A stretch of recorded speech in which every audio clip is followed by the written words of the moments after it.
தினம்தோறும் விளக்கேற்ற நல்ல எண்ணெய் இதயம் நல்லெண்ணெய். டெல்லி ஜந்தர் மந்தரில் நடைபெற்று வரும் கரப்பான்பூச்சி ஜனதா கட்சியின் போராட்டத்தில் கலந்து கொண்ட நடிகர் பிரகாஷ் ராஜ் ஹிந்தியில் உரையாற்றியதை இணையவாசிகள் கடுமையாக விமர்சித்து வருகின்றனர்.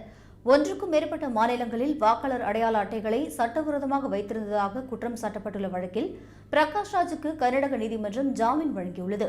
இதைத் தொடர்ந்து டெல்லியில் நடைபெற்றுக் கொண்டிருக்கும் கரப்பான்பூச்சி ஜனதா கட்சி உண்ணாவிரத போராட்டத்தில் பிரகாஷ் ராஜ் நேற்று கலந்து கொண்டார். அப்போது பேசிய பிரகாஷ் ராஜ் சமூக ஊடகங்களை பயன்படுத்தி பாஜக ஆட்சிக்கு வந்ததாகவும், இன்று அதே ஆயுதம் நம்மிடமும் இருப்பதாகவும், அதே ஆயுதத்தை கொண்டு அவர்களை எதிர்த்து போராடுவோம் என்றும் அவர் கூறினார்.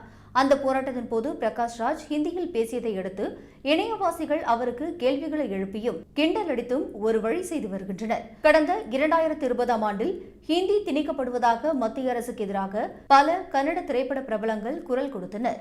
அப்போது நான் ஹிந்தியை ஏற்க மாட்டேன் என்று எழுதப்பட்ட டி ஷர்ட்டை அணிந்து பிரகாஷ் ராஜ் போராட்டத்தில் பங்கேற்றார்.